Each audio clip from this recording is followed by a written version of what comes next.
L'idiot par Fyodor Dostoïevski, deuxième partie, chapitre 2. C'était au début de juin. Depuis une semaine, il faisait à Pétersbourg un temps splendide. Les Epanchin possédaient à Pavlovsk une luxueuse villa. Elisabeth Prokofievna se mit soudain à s'agiter et à vouloir à toute force s'y rendre. En 2 jours, le déménagement fut terminé. Un jour ou 2 après ce départ, le prince Léon Nikolaïevitch Mouichkine arriva de Moscou par le train du matin.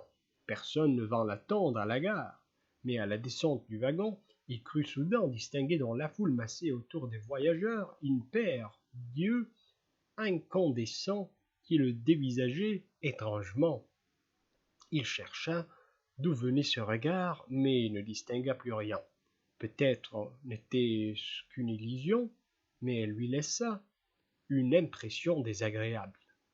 Le prince n'avait pas besoin de cela pour être triste et soucieux. Quelque chose paraissait le préoccuper. Il prit un fiacre qui l'amena à un hôtel non loin de la Litenaïa. Dans cet hôtel, qui ne payait pas de mine, il loua 2 petites chambres, sombres et mal meublées. Il se lava, changea de vêtements sans rien demander, et sortit à la hâte comme un homme qui craint de perdre son temps ou de manquer une visite.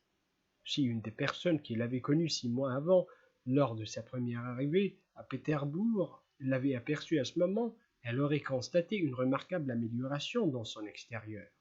Mais ce n'était guère qu'une apparence. Seul son accoutrement avait subi une transformation radicale.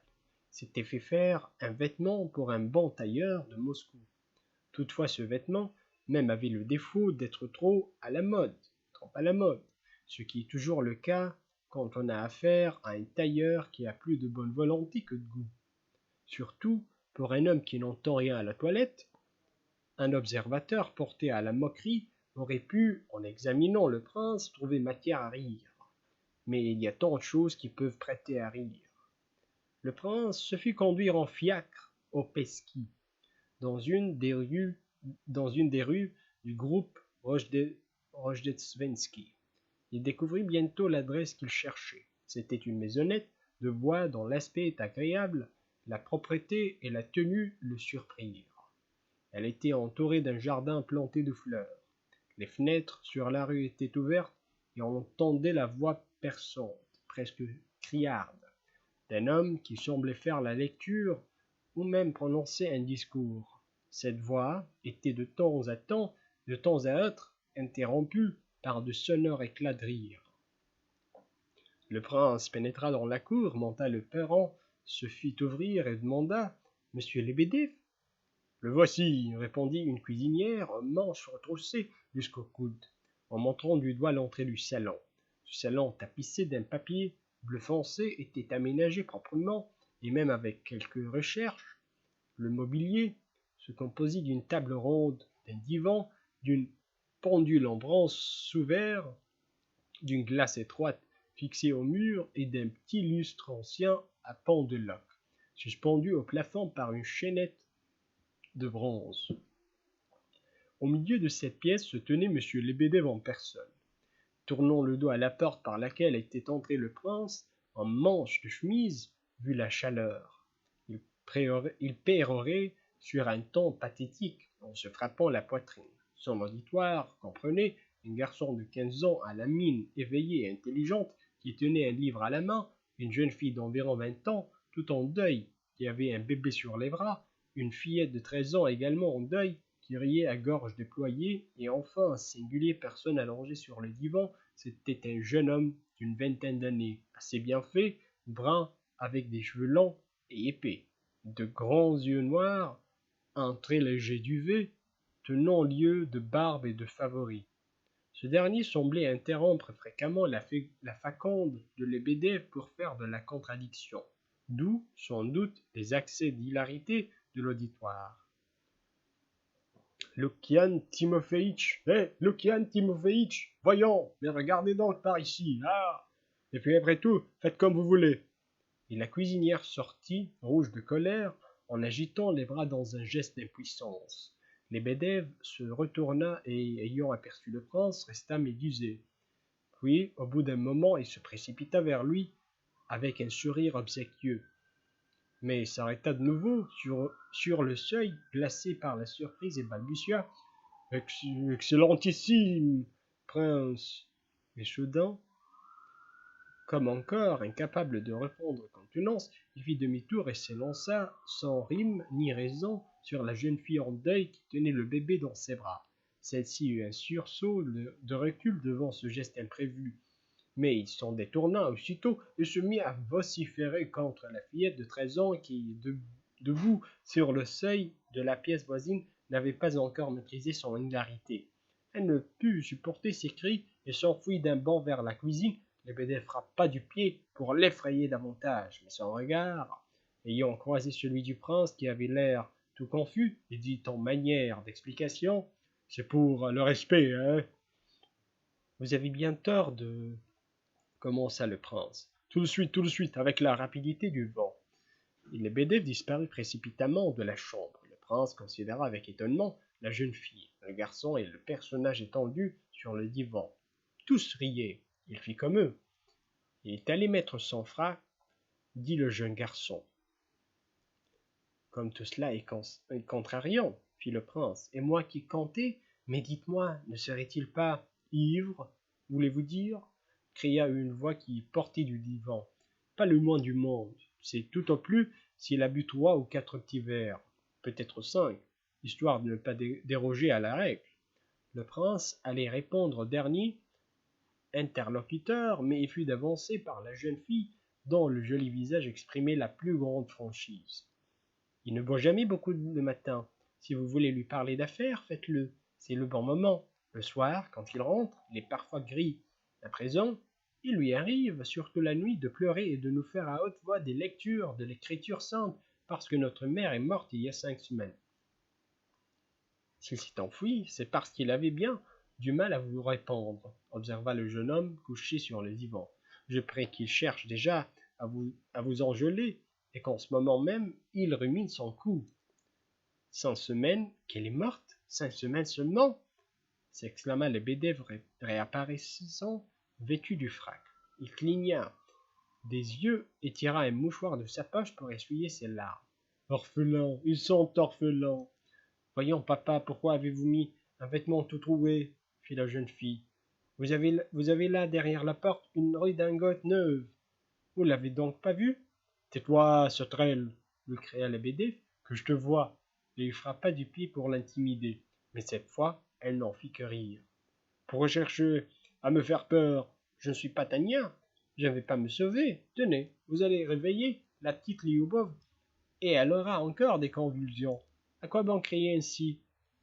Ta langue s'attache à ton palais, s'écria Lebedev dans un brusque mouvement de frayeur, et se précipitant vers l'enfant qui dormait dans les bras de la jeune fille, il traça au-dessus de lui d'un air égaré plusieurs signes de croix. Seigneur, garde-le, Seigneur, protège-la, garde-la, protège-la. Ce bébé est ma propre fille, Lyubov, ajouta-t-il en s'adressant au prince. Elle est née en très légitime mariage de ma femme Hélène, morte en couche, et Svano, c'est ma fille Vera, qui est en deuil. Et celui-ci... Pourquoi restes-tu court? Continue, ne te trouble pas. Votre honneur, s'écria Lebedev avec exaltation, avez-vous suivi dans les journaux le meurtre de la famille Gémarine? Oui, répondit le prince, quelque peu étonné. Eh bien, voilà en personne l'assassin de la famille Gémarine, c'est lui-même. Qu'est-ce à dire? Fit le prince. Entendons-nous, je parle par allégorie. Je veux dire que c'est le futur assassin du futur famille Gémarine. S'il s'en trouve une seconde, il s'y prépare. Tout le monde se mit à rire. L'idée vint au prince que Lebedev se livrait peut-être à ces bouffonneries parce qu'il pressentait des questions auxquelles il ne saurait que répondre et qu'il voulait gagner du temps. Ce garçon est un révolté, un fauteur de complot, cria Lebedev sur le ton d'un homme qui ne se possède plus. Voyons, puis-je, moi considéré comme mon neveu, comme le fils unique de ma sœur Anicia, cette langue de vipère, ce fornicateur, ce monstre. Tais-toi donc, ivrogne que tu es. Croiriez-vous, prince, qui s'est maintenant mis en tête de devenir avocat? Il tourne Chicano s'exerce à l'éloquence et fait des efforts oratoires en parlant à ses enfants. Il y a 5 jours, il a plaidé en justice de paix. En faveur de qui? Une vieille femme l'a juré de la défendre contre un gredin d'usurier qu'il avait dépouillé de 500 roubles représentant tout son avoir. A-t-il défendu la vieille femme? Non, il a plaidé pour l'usurier, un juif du nom de Seidler, parce que celui-ci lui avait promis 50 roubles. 50 roubles? Si je gagnais le procès, mais 5 seulement si je le perdais, rectifia Lebedev d'une voix tout à fait changée et comme s'il n'avait pas crié un instant auparavant. Naturellement, il a perdu, la justice n'est plus comme dans le temps, et il n'a réussi qu'à faire rire de lui. N'empêche qu'il est resté très fier de sa plaidoirie. Songez, magistrats impartiaux, a-t-il dit, que mon client, un malheureux vieillard privé de l'usage de ses jambes et vivant d'un travail honorable, est en train de perdre son dernier morceau de pain. Rappelez-vous les sages paroles de législateur, que la clémence règne dans les tribunaux. Figurez-vous qu'il nous rabâche chaque matin cette plaidoirie, telle qu'il l'a prononcée là-bas. C'est aujourd'hui la 5e fois que nous l'entendons. Il l'a répétée encore au moment de votre arrivée, tant elle le ravit. Ils sont pour lèches, et il se prépare à défendre un autre client de même acabit. Vous êtes, je crois, le prince Mushkin. Collier m'a parlé de vous. Il m'a dit n'avoir jamais vu au monde d'hommes aussi intelligents que vous. Non, non, il n'y a pas au monde d'hommes plus intelligents, renchérit Lebedev. Admettons que celui-là ne dit pas la vérité. L'un vous aime, l'autre vous passe la main dans le dos. Moi, je n'ai nulle intention de vous flagorner. Vous pouvez m'en croire, mais vous ne manquez pas de bon sens. Soyez juge entre lui et moi. Allons, veux-tu que le prince nous départage? Demanda à son oncle le jeune homme étendu sur le divan. Je suis même bien aise, prince, que vous soyez venu. Je veux bien, s'écria Lebedev, d'un ton décidé, en jetant involontairement un coup d'œil sur le public qui de nouveau se groupait autour de lui. De quoi s'agit-il? Articula le prince en fronçant les sourcils. Il avait en effet la migraine, mais était en outre de plus en plus convaincu que Lebedev le bernait et cherchait une diversion. Voici l'exposé de l'affaire. Je suis son neveu. Sur ce point, contrairement à son habitude, il n'a pas menti. Je n'ai pas achevé mes études, mais je veux les terminer, et je les terminerai parce que j'ai du caractère. En attendant, je vais prendre pour vivre à l'emploi de 25 roubles dans les chemins de fer. J'avoue en outre qu'il m'a aidé à 2 ou 3 reprises. J'avais 20 roubles, et je les ai perdus au jeu. Oui, prince, le croiriez-vous? J'ai eu l'abjection, la bassesse, de les perdre au jeu. Avec un gredin que tu n'aurais pas dû payer, s'écria Lebedev. Un gredin? C'est vrai, mais que j'avais le devoir de payer, poursuivit le jeune homme. Que je sois une canaille, je l'atteste, non seulement parce qu'il t'a rossé, mais pour bien d'autres raisons. Prince, il s'agit d'un officier chassé de l'armée, un lieutenant en retraite qui faisait partie de la bande à Rogojin et qui donne des leçons de boxe. Tout ce monde là-bas le pavé depuis que Rogojin s'en est débarrassé. Mais le pire de tout, c'est que je savais qu'il était un gredin, un propre à rien et un filou, et que malgré cela, j'ai risqué mes derniers roubles en jouant avec lui. Nous avons joué au palki. Je me disais, si je perds, j'irai trouver l'oncle Lukian, je lui ferai des platitudes et il ne refusera pas de m'aider. Voilà ce qui était de la bassesse, de la pure bassesse. C'était de la lâcheté consciente. Oui, de la lâcheté consciente, confirma Lebedev. Ne te dépêche pas tant de crier victoire, répliqua le neveu avec vivacité, qui se réjouit trop tôt. Je viens donc chez mon oncle, prince, et lui avouai tout. Je me conduisis noblement et ne me ménageai point. Au contraire, je m'accablai tant que je pus en sa présence. Tous ici en furent témoins. Pour entrer dans la place que je vise, il est de toute nécessité que je remonte un peu ma garde-robe, car je suis en loque. Regardez plutôt mes bottes. Je ne peux pas me présenter à mon nouvel emploi dans cette tenue. Et si je ne me présente pas dans le délai fixé, la place sera occupée par un autre. Alors je resterai entre deux selles et Dieu sait quand je trouverai une autre occupation. Maintenant, je lui demande tout que 15 roubles. Je m'engage à ne plus jamais avoir recours à lui et à le rembourser jusqu'au dernier sou dans les 3 mois. Je tiendrai parole. Je sais ce que c'est que de vivre de pain et de kvass pendant des mois entiers, car j'ai du caractère. En 3 mois, je gagnerai 75 roubles. Avec ce que je lui ai précédemment emprunté, ma dette totale s'élèvera à 35 roubles. J'aurai donc de quoi m'acquitter.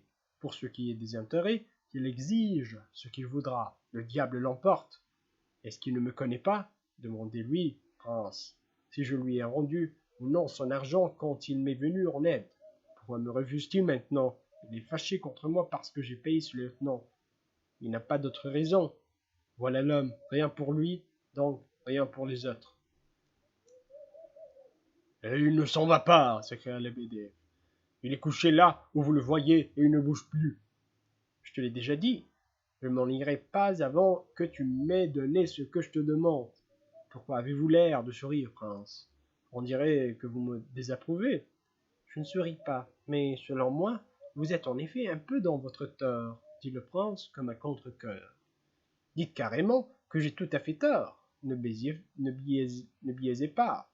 Pourquoi c'est un peu, si vous voulez, mettons que vous êtes tout à fait dans votre tort. Si je veux, voilà qui est comique. Croyez-vous que je me rende pas compte moi-même de l'indélicatesse de mon précédé?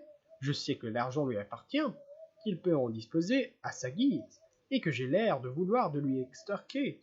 Mais vous, prince, vous ne connaissez pas la vie. Si on ne donne pas une leçon à ces gens-là, il n'y a rien à en attendre. Il faut leur en donner une. Ma conscience est pure, je vous le dis en toute sincérité. Je ne lui ferai aucun tort et je lui restituerai son argent. Intérêt compris, moralement, il a déjà eu une satisfaction puisqu'il a été témoin de mon avilissement. Que lui faut-il de plus? À quoi sera-t-il bon s'il ne rend pas service? Voyez plutôt comment il se comporte lui-même. Interrogez-le sur sa façon d'agir avec autrui et sur son art de piper les gens. Par quel moyen est-il devenu propriétaire de cette maison? Je donne ma tête à couper s'il ne vous a pas déjà roulé et s'il ne médite pas sur la manière de vous rouler davantage. Vous souriez? Vous ne le croyez pas? Il me semble, observa le prince, que tout cela n'a pas grand rapport à votre affaire. Voilà 3 jours que je reste couché ici et j'en ai déjà pas mal vu, s'exclama le jeune homme sans écouter le prince. Figurez-vous qu'il a des soupçons sur cet ange, cette jeune fille aujourd'hui orpheline, ma cousine et sa fille. Il cherche chaque nuit si elle ne cache pas un galant. Il se glisse ici à pas de loup et regarde sous mon divan. La défiance lui a tourné la tête. Il voit des voleurs dans tous les coins. La nuit, il saute hors du lit à chaque instant, va s'assurer que les portes et les fenêtres sont bien fermées et inspecte le poêle. Ce manège se renouvelle jusqu'à 7 fois dans une même nuit. Au tribunal, il plaide pour des fripons. Ici, il se relève encore 3 autres fois par nuit pour faire ses prières. Il se met à genoux dans ce salon et passe une demi-heure à se frapper le front contre le plancher, à psalmodier et à faire des invocations à tort et à travers. Sans doute est-ce l'effet de l'ivresse? Il a prié pour le repos de l'âme de la comtesse du Barry. Je l'ai entendu de mes propres oreilles. Collier l'a entendu aussi. Bref, il a totalement perdu l'esprit. Vous voyez, prince, vous entendez comme il me bafoue, s'écria Lebedev, tout rouge et hors de lui. Je suis peut-être un ivrogne, un coureur, un voleur et un mauvais sujet, mais il y a une chose que ce dénigreur ne sait pas, c'est que quand il était au berceau, c'est moi qui l'émailletais et le lavais. Je passais des nuits blanches à le veiller, lui et sa mère, ma sœur Anicia, qui était veuve et tombée dans la misère. Bien qu'aussi misérable que je l'ai soigné quand il était malade. J'allais voler du bois chez le concierge. J'avais le ventre creux, mais je chantais en faisant claquer mes doigts pour endormir le bébé. Je l'ai dorloté, et voilà maintenant qu'il me tourne en ridicule. Et qu'est-ce que cela peut te faire? Que je me sois signé en priant pour le repos de l'âme de la comtesse du Barry. Prince, il y a 3 jours, j'ai lu, pour la première fois de ma vie, sa biographie dans une encyclopédie. Mais c'est toi-même qui étais là du Barry. Parle, le sais-tu, oui ou non? Ne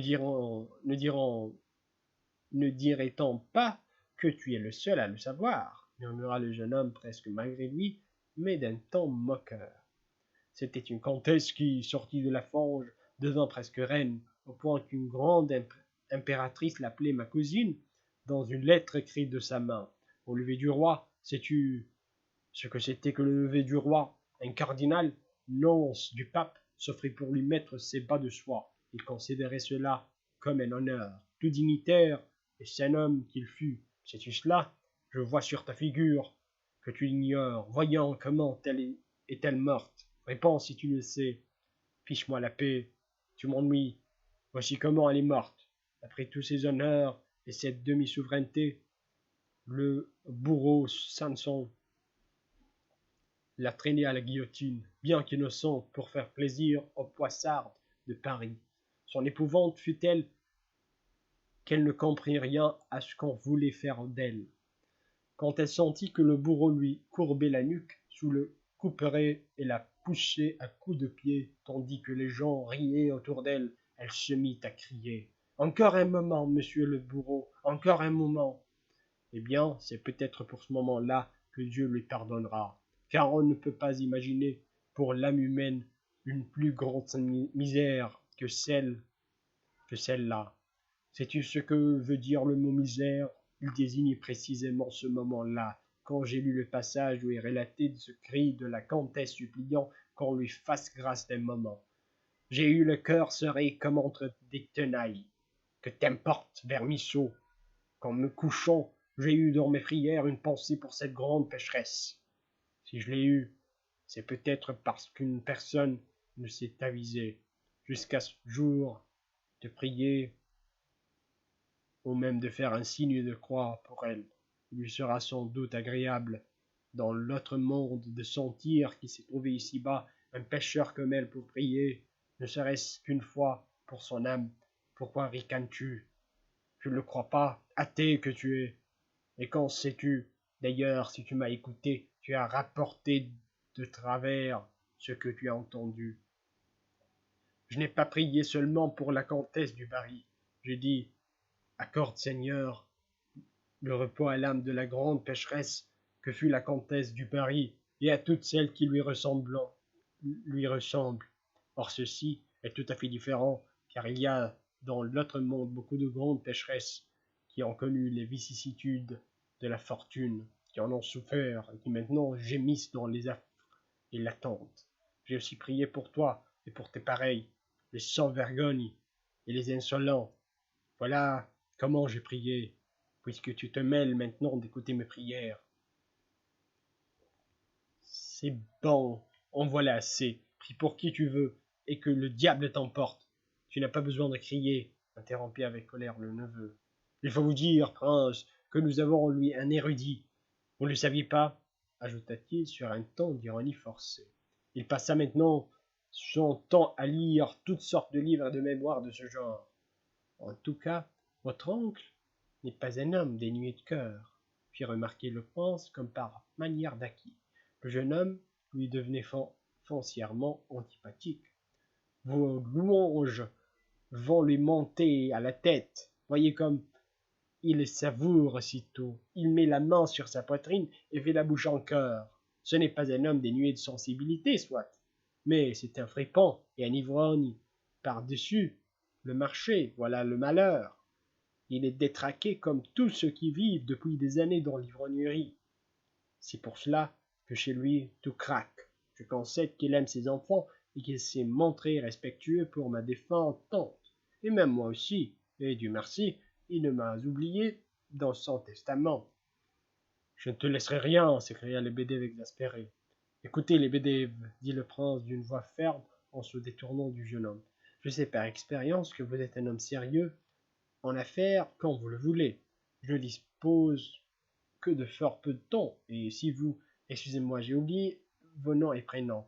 Voulez-vous me les rappeler? Timofei et Lokianovitch. De nouveau, tout le monde éclata de rire. Il a senti Il a senti, s'écria le neveu. Il a menti même en disant son nom. Prince, il ne s'appelle pas du tout Timofeï Lukianovitch, mais Lukian Timofeïevitch. Dis-nous pourquoi tu as menti, Lukian ou Timofei. N'est-ce pas tout un pour toi? Et qu'est-ce que cela peut faire au prince? Ma parole, il ment par pure habitude. Se peut-il qu'il en soit ainsi? Demanda le prince qui perdait patience. C'est vrai, je m'appelle Lukian Timofeïevitch, avoua piteusement Lebedev en baissant les yeux avec soumission et en portant de nouveau la main à son cœur. Mais, bonté divine, pourquoi alors avez-vous menti? Par humilité, balbutia Lebedev en baissant davantage la tête.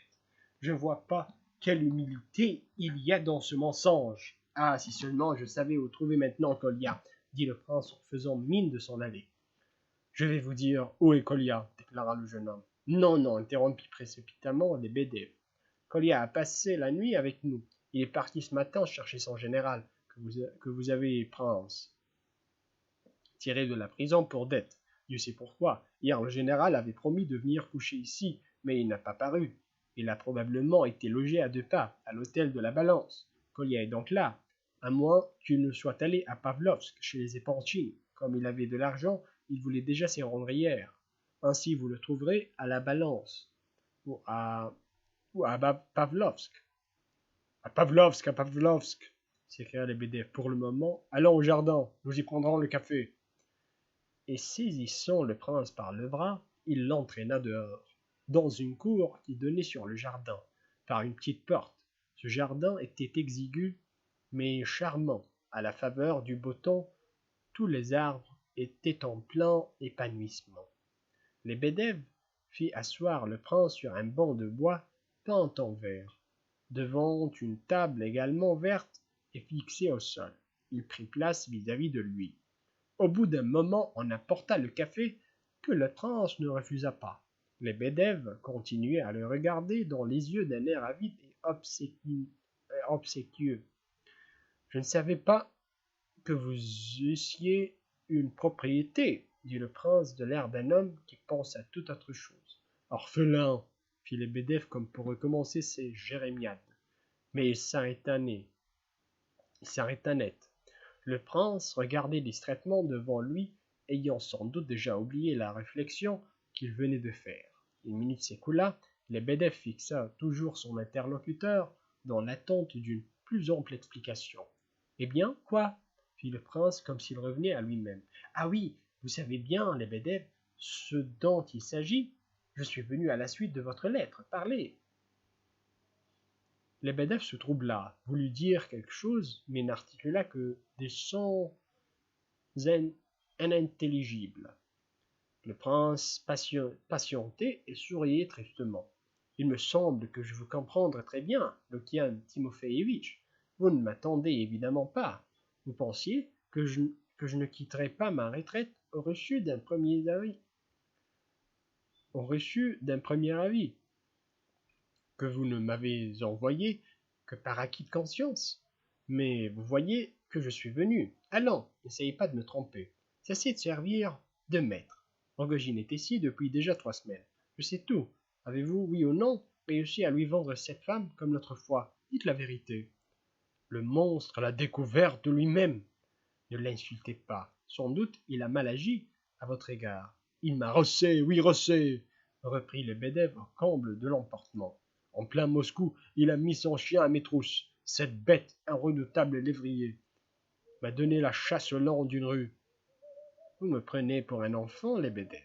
Dites-moi si c'est pour de bon qu'elle vient de le laisser à Moscou. C'est pour de bon, pour tout de bon. Et cette fois encore, à la veille même de la célébration de la noce. Il comptait déjà les minutes. Elle s'est enfuie à Pétersbourg et est venue droit chez moi. Sauve-moi, donne-moi un asile, Lukian, et ne dis rien au prince. Elle vous craint encore plus que lui, prince. Et là est le mystère. Lebedev porta le doigt à son front d'un air entendu. Et maintenant, vous le savez, vous les avez de nouveau rapprochés. Très illustre prince. Comment pouvais-je m'opposer à ce rapprochement. C'est bon, je m'informerai par moi-même. Dites-moi seulement où elle se trouve maintenant chez lui. Oh non, elle vit encore seule. Je suis libre, dit-elle. Sachez, prince, qu'elle insiste beaucoup sur ce point. J'ai encore toute ma liberté, répète-t-elle. Elle demeure toujours dans le Peterbourgskaya, chez ma belle-sœur, ainsi que je vous l'écris. Elle y est maintenant?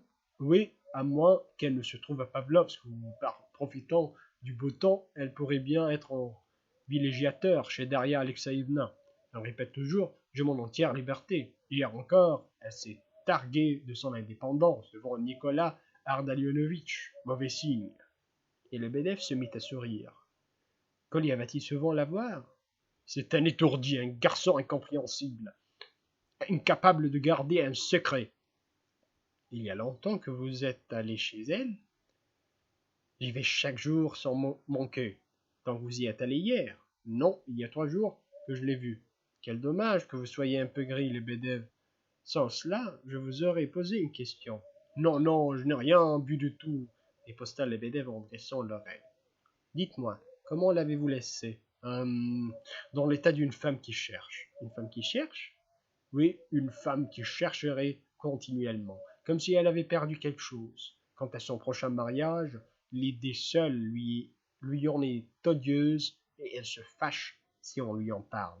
Elle ne se soucie pas plus de lui que d'une pelure d'orange, ou pour mieux dire, il ne lui inspire qu'un sentiment de terreur.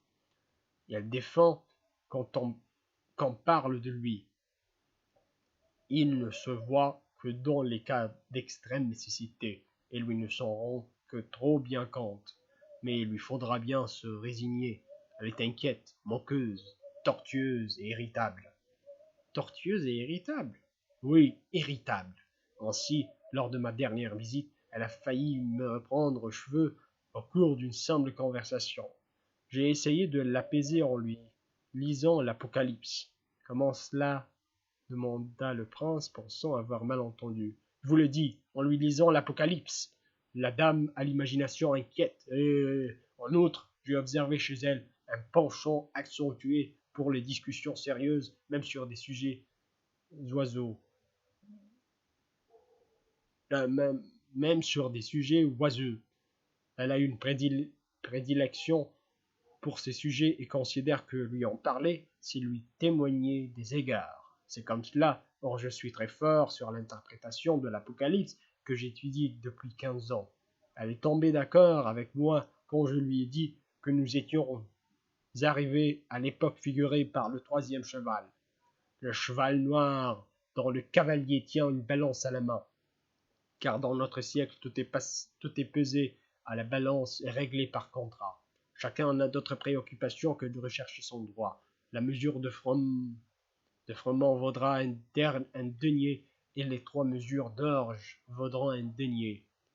Et par là-dessus, tous veulent garder la liberté de l'esprit, la pureté du cœur, la santé du corps, et tous les dons de Dieu. Or, ce n'est pas par les seules voies de droit qu'ils parviendront, car surgira le cheval de couleur pâle, avec son cavalier qui se nomme la mort et qui est suivi de l'enfer. Tels sont les sujets que nous traitons lorsque nous nous voyons, et elle en est vivement impressionnée. Vous-même croyez à tout cela? Demanda le prince en regardant les bédèves d'un air surpris. Je crois et j'interprète, car pauvre et nu, je ne suis qu'un atome dans le tourbillon humain, qui respecte les bédèves. Chacun exerce sa malignité contre lui et le reconduit, pour ainsi dire, à coups de botte, mais sur le terrain de l'interprétation, je suis l'égal d'un grand seigneur. C'est le privilège de l'intelligence. Mon esprit a frappé et fait trembler un autre personnage dans son fauteuil. C'était il y a 2 ans, à la veille de Pâques. Sa haute excellence Nil Alexeïevitch, ayant entendu parler de moi au temps où j'étais sous ses ordres au ministère, me fit convoquer spécialement dans son cabinet pour Pierre Zakharitch. Quand nous fûmes seuls, il me demanda: est-il vrai que tu sois maître dans l'interprétation des prophéties relatives à l'Antéchrist? Je ne cachai pas que c'était la vérité, et je me mis à exposer et commenter le texte sacré. loin de chercher à en atténuer les redoutables menaces. Je développais les allégories et sollicitais le sens des chiffres. Il commença par sourire, mais devant la précision des chiffres et des rapprochements, il ne tarda pas à trembler et me pria de fermer le livre et de m'en aller. À Pâques, il ordonna qu'on me remît une gratification. La semaine suivante, il rendait son âme à Dieu. Que dites-vous là, Lebedev? La pure vérité. Il est tombé de sa voiture après dîner. Cette tombe a porté contre une borne et il est mort sur le champ. D'après son état de service, il avait 73 ans. C'était un homme rougeau, aux cheveux blancs, toujours parfumé et souriant sans cesse, comme un enfant. Pierre Zakharich se rappela alors ma visite et déclara: Tu l'avais prédit. Le prince se leva pour partir. Lebedev fut surpris et même peiné de le voir si pressé. Vous êtes devenu bien indifférent, risqua-t-il sur un ton obséquieux. La vérité est que je ne me sens pas très bien. J'ai la tête lourde. Peut-être est-ce l'effet du voyage, répliqua le prince avec humeur. Vous feriez bien de vous reposer à la campagne, insinua timidement Lebedev. Le prince, debout, resta pensif. Tenez, moi-même, dans 2 ou 3 jours, je vais m'y rendre avec tous les miens. C'est indispensable à la santé du nouveau-né, et cela permettra de faire ici toutes les réparations nécessaires. C'est aussi à Pavlovsk que j'y vais. Vous aussi, vous allez à Pavlovsk? Fit brusquement le prince. Ah ça, mais tout le monde va donc à Pavlovsk ici. Et vous dites que vous y avez une maison de campagne? Tout le monde ne va pas à Pavlovsk, mais Ivan Petrovitch Ptitsine m'a cédé une des villas qu'il y a acquises à bon compte. L'endroit est agréable, élevé, verdoyant. La vie y est bon marché. La société de bon temps en fait de la musique. Voilà pourquoi Pavlovsk est si fréquenté. Je me contenterai d'ailleurs d'un petit pavillon pour ce qui est de la villa. Vous l'avez loué? Non, pas précisément. Louez-la moi, proposa le prince un bruit pourpoint. C'était apparemment à cette demande que Lebedev avait voulu l'amener. Depuis 3 minutes, cette idée lui trottait dans l'esprit. Pourtant, il n'était pas en quête d'un locataire, car il avait déjà sous la main quelqu'un qui avait déclaré que peut-être il louerait. Et il savait pertinemment que ce peut-être équivalait à une certitude. Mais il réfléchit soudain au grand avantage qu'il trouverait à céder la villa au prince, en s'autorisant du fait que l'autre locataire n'avait pas pris d'engagement ferme. Voilà un conflit en perspective. L'affaire prend une tournure entièrement nouvelle, supputa-t-il. Aussi accueillit-il avec une sorte de transport la proposition du prince, et quand celui-ci s'enquit du prix, il leva les mains en signe de désintéressement. Bien, dit le prince, il en sera comme il vous plaira. Je me renseignerai, vous ne perdrez rien. Ils étaient sur le point de sortir du jardin. Si vous aviez voulu, très honoré prince, j'aurais pu vous communiquer quelque chose de fort intéressant sur l'affaire en question, murmura Lebedev, qui tout frétillant de joie se démenait autour du prince. Celui-ci s'arrêta. Daria Alexeïvna possède également une villa à Pavlovsk. Et après, la personne que vous savez est son amie, et paraît-il, l'intention de lui faire de fréquentes visites à Pavlovsk. Elle a un but. Quel but? Aglaé Ivanovna. Ah, assez, Lebedev, interrompit le prince avec la réaction pénible d'un homme dont on vient de toucher le point douloureux. Ce n'est pas du tout cela. Dites-moi plutôt, quand vous pensez partir? Pour moi, le plus tôt serait le mieux, car je suis à l'hôtel. Tout en conversant, ils avaient quitté le jardin. Ils ne rentrèrent pas dans la maison, mais traversèrent la cour en se dirigeant vers la porte de sortie. Le mieux, fit Lebedev, après un instant de réflexion, ce serait que vous abandonniez aujourd'hui même l'hôtel pour venir vous installer ici. Et après-demain, nous partirions tous ensemble pour Pavlovsk.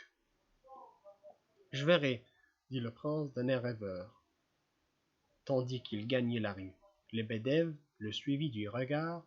Il était frappé de la soudaine distraction du prince, qui en sortant ne lui avait pas dit adieu et ne l'avait même pas salué. Cet oubli ne cadrait guère avec les manières polies et avenantes que Lebedev lui connaissait.